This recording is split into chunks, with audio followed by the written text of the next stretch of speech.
Um pouco daquilo que Deus tem nos ensinado, nos falado. Então, é um presente estar com todos aqui, com os demais irmãos aí do Parque Itajaí, que estão presentes também participando dessa live, que seja um tempo em que Deus, de fato, nos abençoe de uma forma muito especial. Eu vou precisar das orientações de vocês aí, porque como é a primeira vez que eu estou participando, para saber aí como é que é o pinga-fogo, como é que eu vou passando a bola para um lado para o outro aí, né? Mas, desde já, muito obrigado por esse privilégio de estar com os irmãos nesta manhã. Deus abençoe a todos nós, que seja um tempo especial mesmo na presença de Deus. Não sei se eu passo a palavra ao Marcelo agora, como é que funciona, vão me orientando aí. Especificamente agora, pastor Itamar, diga lá, dá orientação e eu sigo. Então deixa eu falar aqui agora, pastor Wellington, é aquele tempo onde você vai trazer aquela sua mensagem que você preparou para compartilhar com a gente, tá bom? Ah, muito bom. Primeira mensagem, então. E depois a aula de escola dominical. Só essa ordem que... Oi? Isso, é isso mesmo. Tá bom? Tá bom, então. Fechou. Eu quis trazer um tema para vocês nesta manhã, que eu acho que é, assim, dentro desse nosso contexto aí de pandemia, acho que vale a pena a gente repensar na nossa caminhada de vida, o que vivíamos antes, o que nós estamos vivendo agora, e assim, pensar um pouco no agir de Deus na história. Eu vou tentar colocar aqui, só vou pedir aqui ajuda, colocar a tela que vocês estão vendo, que eu deixei só a minha, e aí eu fico no escuro, sem saber o que o Thiago está projetando. Então, me dá um segundinho, já vou colocar aqui, e aí eu fico em paralelo, acho que fica mais fácil aí vendo e alternando as duas telas aqui. Vamos lá? Deixa eu só... Muito bem. Com relação ao agir de Deus na história. Então, é importante a gente entender como Deus age na história para que a gente possa ser grato e feliz. Quando a gente não entende como Deus age na história, a gente sempre tende a querer assim, observar as coisas a partir da nossa perspectiva, e aí fica muito mais difícil da gente ser uma pessoa feliz. Quando a gente olha para a vida, olha para circunstâncias, para situações que a gente está passando, se a gente ficar olhando só para os problemas, a tendência é que a gente olhe e viva de um jeito muito triste. Então, eu vou dar um exemplo. Se você pegasse na sua vida e olhasse para um espelho retrovisor, como de um carro, e olhasse para aquilo que passou, aquilo que ficou para trás, tem gente que vai ver no espelho retrovisor algo igual está acontecendo em algumas regiões da cidade. Um tempo fechado, muitas trovoadas, muitas tempestades na vida. E o problema é que tem gente que passa a vida inteira olhando no espelho retrovisor. E a dificuldade disso é que se você está sempre olhando só para o retrovisor, você nunca está atento às coisas que estão acontecendo no presente. Às vezes, vamos pensar assim, para aqueles que dirigem, já deve ter passado por isso. Sim. Você está olhando, está dirigindo, para frente tem tempo limpo, para frente está uma estrada bonita e para trás, no retrovisor, uma chuva enorme, né, muito grande, e aí se você ficar olhando só no espelho retrovisor, você não vai poder apreciar e nem ter o cuidado adequado para a estrada que está seguindo. Na nossa vida, às vezes, a gente tem a tendência também de ficar olhando para as dificuldades, para os problemas, e a vida não avança. A gente fica só remoendo, e a gente deixa de aproveitar aquilo que Deus tem para as nossas vidas.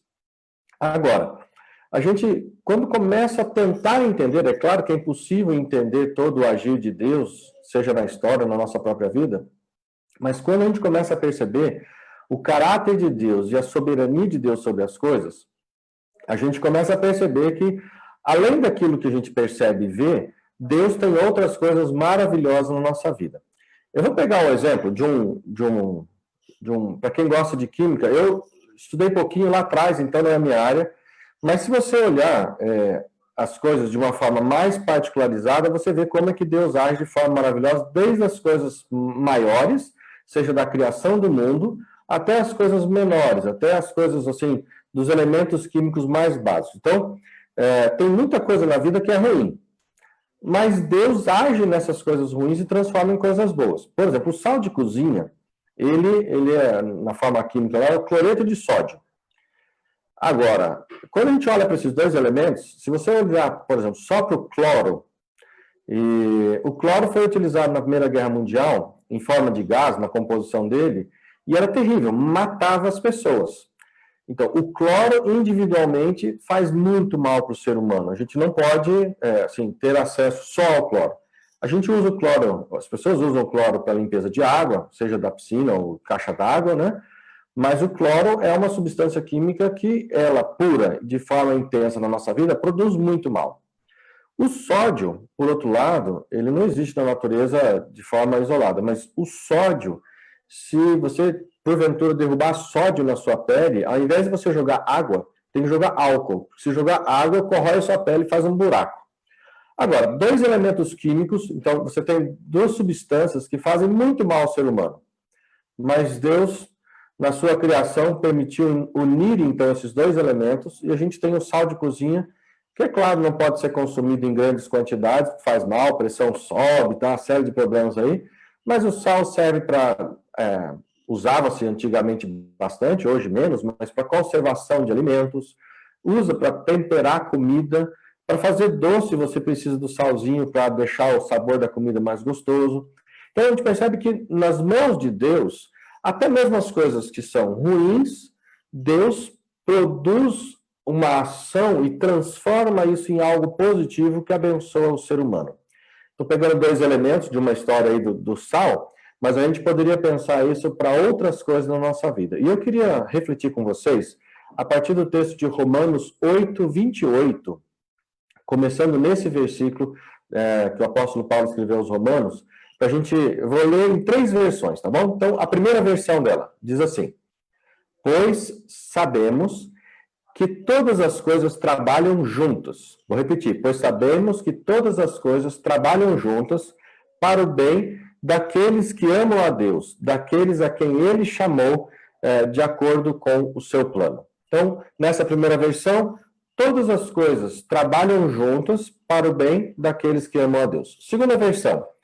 Sabemos que todas as coisas cooperam para o bem daqueles que amam a Deus, daqueles que são chamados segundo o seu propósito.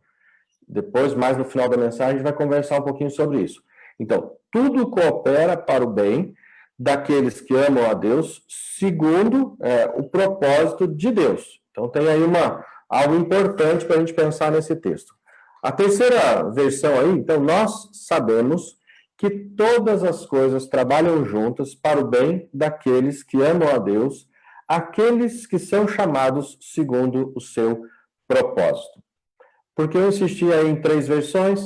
Porque na tradução, às vezes a gente, uma fica um pouquinho melhor para entender, às vezes a versão tem uma linguagem mais moderna, é mais fácil da gente entender. Às vezes a palavrinha que a gente tem numa versão mais tradicional, mais clássica, às vezes ela nos ajuda a entender algumas coisas que podem enriquecer o texto também. Então, não se preocupe aí especificamente com a versão, mas eu gostaria de trabalhar com algumas palavras-chave para que a gente possa entender esse texto, então, de Paulo aos Romanos. A primeira palavra-chave que eu gostaria de refletir com vocês é certeza. A palavra é certeza. O apóstolo Paulo se dirige aos romanos e ele diz assim, nós sabemos.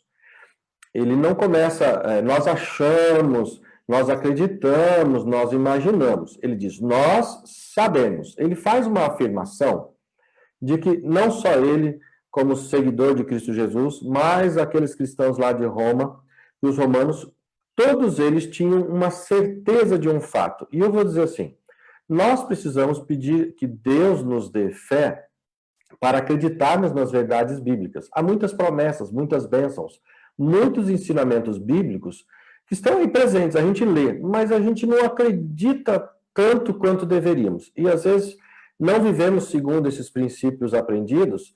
Então, a falta desta certeza, às vezes, nos leva a ter uma vida aquém, uma vida com menos brilho, com menos beleza, menos alegria do que nós poderíamos viver. Então, Paulo começa nesse trecho, pequeno trecho que eu separei para refletir com os irmãos nesta manhã, com as irmãs, ele começa fazendo uma afirmação de que ele não tem dúvida alguma de que alguma coisa é verdadeira. Nós sabemos. E eu gostaria de desafiar você também a pensar nesta certeza que esse texto nos dá em relação a uma vida diferente. Agora, vamos para o texto além da palavra certeza, segunda palavrinha, tudo. Tudo é uma segunda palavrinha. E o detalhe, né, dessa palavrinha tudo aí em grego, não precisa preocupar em procurar, mas a gente está vivendo um momento de pandemia. Pan é a palavra grega aí que fala do todo generalizado. Então, pensa assim, ó, uma epidemia é alguma coisa que acontece num lugar localizado. Por exemplo, fala assim, o epicentro do problema é assim, o lugar central do problema. Agora, epicentro é para dentro, epidemia. Vamos pensar assim, a epidemia é a doença, é o problema. Pandemia é uma doença que está generalizada, que foi para todo lugar. A mesma palavrinha do pandemia, é utilizada aqui no texto do grego. Tudo.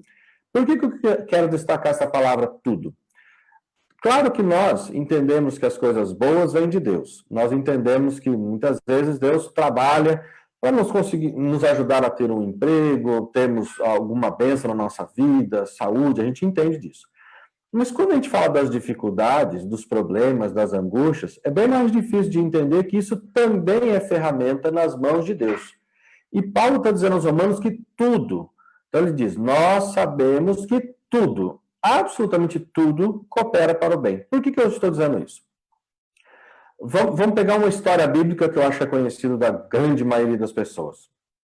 Quem ousaria dizer que é bênção de Deus ser enganado por outras pessoas? Quem diria que é bênção de Deus ser agredido fisicamente por outras pessoas? Quem diria que ser humilhado e vendido como escravo seria bênção? A história lá de José no Egito, os irmãos pegam o José, no primeiro momento ficam discutindo se matam ou não matam o José, né? Depois acabam vendendo ele como escravo, ele vai acabar parando lá no Egito, e 17 anos depois, quando os irmãos encontram com ele, lá ele já é o braço direito do faraó, já está numa posição... Os irmãos, quando José se apresenta a eles, os irmãos ficam morrendo de medo. E o texto bíblico diz que José responde para os irmãos, que não era para eles ficarem atemorizados, com medo dele, porque Deus havia transformado o mal em bem. Percebam, então, que todas as coisas, absolutamente tudo, por isso dessa palavra em destaque, tudo é a palavra que eu queria que você guardasse, tudo. Quer coisas boas, quer coisas ruins. Tudo é instrumento nas mãos de Deus para abençoar a sua vida, até mesmo as coisas difíceis. O apóstolo Paulo, em outra ocasião, lá aos Tessalonicenses, fala também, em todas as coisas deem graças. É complicado, eu sei. A gente consegue dar graças e agradecer pelas coisas boas, pelas bênçãos. Quando é coisa legal para a nossa vida, ótimo. Mas a Bíblia coloca tudo, absolutamente tudo é instrumento nas mãos de Deus. E se for da vontade de Deus para nos abençoar, até mesmo as coisas ruins. Aí você pode falar assim, mas uma enfermidade? Sim, Deus pode usar de uma enfermidade para abençoar a sua vida. O desemprego? Sim, Deus pode usar do desemprego para abençoar a sua vida. Dificuldades, crise de relacionamento. Se você estiver sensível ao Espírito Santo de Deus, para entender o que Deus tem para a sua vida, até mesmo as coisas ruins serão instrumentos nas mãos de Deus para abençoar a tua vida. Então, nós sabemos que tudo coopera, ou tudo isso trabalha junto, diz aqui, para o bem daqueles que amam a Deus. Percebam que se Deus permite, na sua soberania, que coisas aconteçam na nossa vida, por mais que isso traga dor, lágrimas, às vezes noites mal dormidas, às vezes traga ansiedade, dificuldades para a gente entender, mesmo as coisas ruins podem, então, ser peças de um quebra-cabeça que Deus vai montando para abençoar a nossa vida. Eu fico pensando, às vezes Deus permite que a gente tenha uma enfermidade para nos lembrar que a gente precisa cuidar mais da nossa saúde. Às vezes, a gente tem uma dificuldade no emprego, mas para lembrar que a gente não depende dos homens, a gente depende de Deus. Às vezes, a gente tem dificuldade nos relacionamentos para a gente poder se reposicionar, mudar o nosso jeito de agir com as pessoas. Para a gente superar, às vezes, uma crise, a gente precisa ter uma mudança de atitude. E a bênção de Deus estará justamente nessa transformação da nossa vida, segundo a vontade dele. Por mais que a gente não queira aprender, me permita usar uma expressão brincando com as palavras, né? vez em quando Deus vai dar umas chineladas na gente para a gente ficar acordado, né? E a gente ficar esperto e entender que Ele está querendo abençoar a nossa vida. No caso de José lá no Egito, situação extrema. Quando que ele iria agradecer a Deus no momento que ele estava sendo vendido pelos irmãos? Nos outros momentos, quando ele foi enganado, ele nunca ia agradecer. Mas lá na frente, 17 anos depois, ele entendeu que Deus estava transformando o mal em bem na vida dele. E esse é o grande desafio de fé para as nossas vidas. É fácil a gente falar. É claro que quando a gente está sofrendo, é muito difícil da gente superar isso. Mas nós sabemos, é uma questão de fé, uma questão de certeza que vem pela fé, de que tudo coopera para as nossas vidas, para o bem. Então, por isso que eu coloquei aquela palavrinha também, a causa. Tudo existe para o bem. Deus está trabalhando na história do mundo, na história da humanidade, trabalhando na sua história de vida para o seu bem. Às vezes a gente fica pensando, eu estou dando alguns exemplos bíblicos, né? Falei de José, né? Pensa se o apóstolo Paulo falar que 3 vezes ele pediu a Deus que o curasse, tinha um problema, a gente não tem a certeza absoluta do que é, tem cartas que ele fala da aparência, outras vezes ele fala da letra grande, alguns acham que ele tinha algum problema na face, nos olhos, alguma coisa assim. E a resposta de Deus foi, a minha graça te basta. A bênção de Deus para o apóstolo Paulo não tinha a ver com a resposta da oração. Ele que fez grandes coisas, coisas incríveis e maravilhosas, Deus estava trabalhando na vida dele através de uma situação de fragilidade e de dor. Então, quando a gente olha a Bíblia nessa perspectiva, né, que tudo absolutamente coopera para o nosso bem, e essa é uma questão de exercício de fé, a gente começa a ter uma vida um pouco mais leve e mais agradecida a Deus. É claro que a gente não vai viver dando gargalhada por conta de um problema de saúde. Não vamos dar gargalhada por conta de um problema financeiro ou desemprego. Isso é loucura. Nós vamos ficar preocupados. Isso é natural, é coerente com a situação. Mas quando a gente olha com os olhos da fé, de alguma forma, a gente começa, então, ao invés de ficar assim, olhando pelo espelho retrovisor para os problemas, a gente começa a olhar a Deus e falar assim, Senhor, o que o Senhor quer me ensinar com isso? Qual é o propósito do Senhor para a minha vida? Qual é o bem que o Senhor quer trazer para a minha vida a partir dessa situação de fragilidade, dessa situação de angústia que eu estou passando? Mais uma palavrinha. A gente falou lá, certeza, tudo, causa agora condição. Condição é mais uma palavrinha que eu queria que você pensasse. Quer dizer, tudo isso que eu falei anteriormente tem uma condição. Nós sabemos que todas as coisas trabalham juntas para o bem daqueles que amam a Deus. Amam a Deus, essa é a condição. Então, se você ama a Deus, Deus está atuando na sua vida, Deus está trabalhando no seu viver, mesmo quando você desobedece a Deus, não gosta de Deus, não quer servir a Deus, Deus está atuando.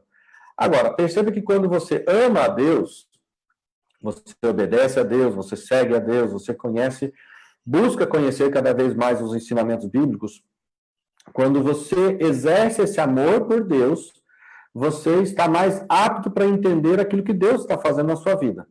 Porque se você vive uma vida assim de isolamento, de afastamento, de distanciamento de Deus, é claro que isso não vai impedir Deus de agir. Deus é soberano para agir independente de você, né? Ele age por graça. Você não vai comprar benefícios de Deus porque você é bonzinho e tudo correto. Não. Deus faz por você por graça, por amor, independente do que você faça. Agora, quando você ama a Deus, você vai caminhando em direção àquilo que Deus tem para a sua vida. Então, nós sabemos que todas as coisas trabalham juntas para o bem daqueles que amam a Deus. Esse é o grande desafio, da gente exercer o nosso amor a Deus em toda e qualquer situação. A gente não consegue ter um coração agradecido se a gente tiver com um coração cheio de rancor, de ódio, de ira, de reclamação. Se esses sentimentos estiverem ocupando todo o nosso coração, é muito difícil de viver a vida de um jeito mais leve. Então, o desafio que o apóstolo Paulo traz para as nossas vidas é que a gente viva uma vida em busca deste amor de Deus. Lembrando, e isso é muito importante, que mesmo sendo tão ruinzinho como eu sou e você mesmo tão falho como nós somos, Deus nos amou tanto que enviou o Filho dele para morrer no seu lugar e no meu lugar. Deus nos amou tanto que ele se deu, através de Jesus Cristo, para pagar lá na cruz o seu pecado, o meu pecado. Jesus Cristo é a prova maior do amor de Deus. Não é um novo emprego, uma nova oportunidade, não é saúde perfeita, nada dessas outras coisas dessa nossa vida tão passageira, 70, 80, 90, alguns chegam a 100 anos, mas nada que acontece nesse período de vida nossa aqui na Terra é prova maior do que o amor de Deus demonstrado em Cristo Jesus lá na cruz. A maior prova do amor de Deus, Deus já realizou ao permitir que o Filho dele, sem pecado algum, morresse na cruz para pagar pelo seu pecado, para que você pudesse ter a vida eterna. E o que nós deveríamos fazer? Amar mais a Deus. Porque tudo acontece para o nosso bem, né? Para quem? Diz lá o texto, para o bem daqueles que amam a Deus. Então, se você vive uma vida de desobediência, vamos dizer assim, de falta de amor a Deus, de resposta a esse amor demonstrado através de Cristo Jesus, bom, aí você vai sofrer as consequências dos seus atos. Um exemplo bem bobo. Se eu, porventura, pego uma arma e mato uma pessoa, não adianta eu pedir para Deus me livrar da prisão. Em princípio, se eu matei uma pessoa, eu cometi um crime. Sem entrar nos detalhes aí dessa situação, mas se eu fiz algo errado, eu vou sofrer as consequências desse ato errado. E não adianta eu pedir para Deus me ajudar, não me deixe na prisão. Às vezes eu vou ter que ir para a prisão, porque esse ato eu fiz, é um crime, e aí tem uma série de situações jurídicas aí para serem pensadas, mas um ato errado traz consequências erradas. Por outro lado, atos bons, como resposta do nosso amor a Deus, também trará para a nossa vida coisas boas. Vamos para a parte final? Falei aqui de certeza, tudo causa condição, agora propósito. E aí eu falei, indo já para uma parte do porquê disso para as nossas vidas. Propósito é a palavra. Aqueles que são chamados segundo o seu propósito. Então vamos lá. Perceba que aqueles que são chamados não é segundo o seu, da sua pessoa, segundo o propósito de Deus. É importante a gente entender isso. Então, há aqui uma certeza, nós sabemos que isso é verdade, de que todas as coisas trabalham por uma causa, para o nosso bem. Qual é a condição? Daqueles que amam a Deus, nós já falamos. Agora, para que isso tudo? Por que isso acontece na nossa vida? Por que a gente passa por situações como essa, tão difíceis, que ninguém imaginaria passar em vida, desse período do Covid, de distanciamento social, risco de morte para diversas pessoas bastante sério, economia caminhando ladeira abaixo, quer dizer, dificuldades imensas. Quer dizer, nós, se olharmos para o nosso mundo à volta e ficarmos só com os olhos voltados para os problemas, a gente fica em desespero, a gente fica assustado com isso tudo. Mas existe um propósito de Deus e é isso que deveria aquietar o nosso coração. Qual é esse propósito de Deus? Então, embora a mensagem central seja nesse versículo de Romanos 8, 28, eu queria ler junto com você, eu vou fazer a leitura aqui minha, e eu queria que você me acompanhasse. Eu não sei se nós estamos na mesma versão, e aí eu queria ler esse texto para você pensar junto comigo, então, qual é esse propósito de Deus nas nossas vidas. Vamos lá, vamos pegar o texto então. Sabemos que Deus age em todas as coisas para o bem daqueles que o amam, dos que foram chamados de acordo com o seu propósito. Pois aqueles que de antemão conheceu, também os predestinou para serem conformes à imagem do seu Filho. Opa, uma pausa aqui. Deus nos dá esta certeza de bênção para o seu propósito. Algo que acontece lá atrás, quando Ele nos fez para sermos similares ou semelhantes, mais parecidos com o seu Filho, conformes à imagem do seu Filho, a fim de que ele seja o primogênito entre muitos irmãos. Então, Jesus é a nossa referência de vida. E os que predestinou, ele também os chamou, e os que chamou também justificou, aos que justificou, ele também glorificou. Que diremos, pois, diante destas coisas? Se Deus é por nós, quem será contra nós? Quem os condenará? Foi Cristo Jesus que morreu, e mais, que ressuscitou e está à direita de Deus e também intercede por nós. Quem nos separará do amor de Cristo? Será o Covid? Será o desemprego? Será a doença? Será a tribulação, a angústia, a perseguição, fome, nudez, ou perigo, ou espada? Como está escrito, por amor de ti enfrentamos a morte todos os dias, somos considerados como ovelhas destinadas ao matadouro. Agora, olha que bonito isso. Mas em todas estas coisas somos mais do que vencedores, por meio daquele que nos amou. Pois eu estou convencido de que nem a morte, nem a vida, nem os anjos, nem os demônios, nem o presente, nem o futuro, nem quaisquer poderes, nem altura, nem profundidade, nem qualquer outra coisa na criação será capaz de nos separar do amor de Deus que está em Cristo Jesus, nosso Senhor. Mas quem os condenará? Foi Cristo Jesus que morreu e mais, que ressuscitou e está à direita de Deus e também intercede por nós. E aí, repetindo o texto, né? Quem vai nos separar do amor de Cristo? Não tem nada, não tem nenhum problema, nenhuma situação difícil, nenhuma angústia que você possa ter no seu coração, nada que você possa estar passando na sua vida, na sua família, no seu coração, do passado, do seu presente, nada pode nos separar do amor de Cristo Jesus. No final, a gente tem lá, né? Mas em todas essas coisas somos mais do que vencedores. Perceba que a mensagem de Deus para as nossas vidas não é uma mensagem de falta de problemas, de falta de crise. Jesus disse, no mundo vocês vão passar por aflições, mas tem de bom ânimo. O bom ânimo tem a ver com isso. Encarar os problemas e entender que em Cristo Jesus nós somos mais do que vencedores. Encarar as dificuldades, os problemas, as angústias. Todos os homens e mulheres, os personagens bíblicos da Bíblia, homens e mulheres que foram fiéis a Deus, eles passaram por angústias e dificuldades. Por que você ou eu seríamos diferentes e não passaríamos por essas dificuldades? Então, nós vamos passar por dificuldades, mas em todas essas coisas nós somos mais do que vencedores. Vamos voltar para o texto original nosso lá, de Romanos 8, 28. Vamos ler de novo. Sabemos, você e eu, você sabe disso, você precisa viver isso. Sabemos que todas as coisas cooperam para o bem daqueles que amam a Deus, daqueles que são chamados segundo o seu propósito. Propósito de sermos mais parecidos com Cristo, propósito de servirmos a Deus, propósito de vivermos uma vida em resposta ao sacrifício de Deus por nós em Cristo Jesus. O propósito de Deus para as nossas vidas é que sejamos mais parecidos com Cristo Jesus e a partir do ministério de Cristo Jesus, nós vivamos também um ministério engajado. Agora, vamos lá, tema da nossa reflexão nessa manhã. O agir de Deus na história.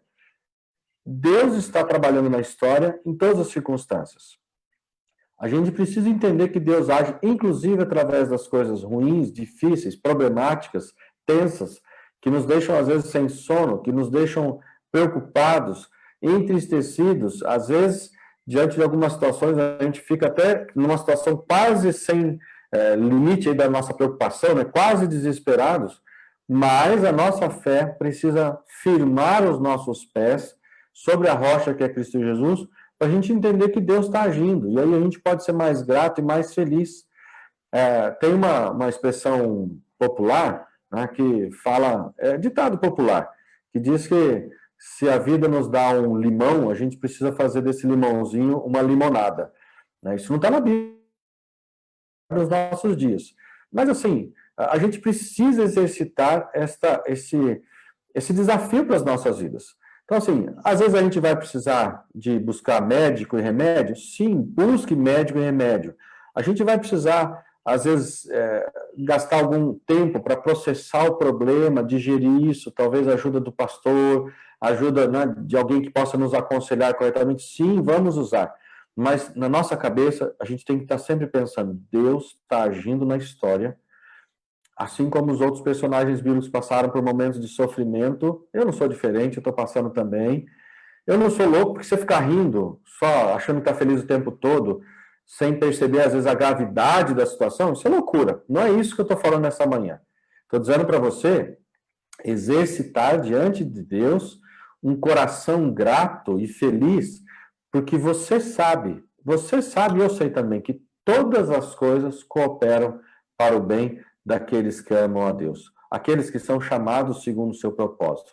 Você é chamado para mais perto com Jesus. Eu também sou. Mesmo essas coisas difíceis poderão abençoar as nossas vidas. Então, a gente vai conseguir ser capaz de fazer aquilo que o apóstolo Paulo disse: em todas as coisas seremos mais do que vencedores. Que Deus abençoe a sua vida. Vamos abaixar a nossa cabeça e vamos orar. Querido Deus e nosso Pai, muito obrigado por relembrarmos de que tudo coopera para o nosso bem. Que o Senhor abençoe nesta manhã, no momento que quem estiver ouvindo essa mensagem, que o Senhor abençoe para que mais uma vez eles exerçam a fé que vem dos céus para descansar nos teus braços, confiar no Senhor e que assim a alegria que vem do Senhor, não das circunstâncias, que essa alegria possa inundar o coração dos meus irmãos e que assim o Senhor possa abençoar a vida dos teus servos. Abençoa, Senhor Deus, cada um de uma forma particular e especial. Dá-nos, Senhor Deus, o privilégio de descansarmos e sermos mais felizes no Senhor. Nós oramos agradecidos em nome de Jesus. Amém. Pastor José Itamar, a palavra está contigo, meu irmão. Grande abraço.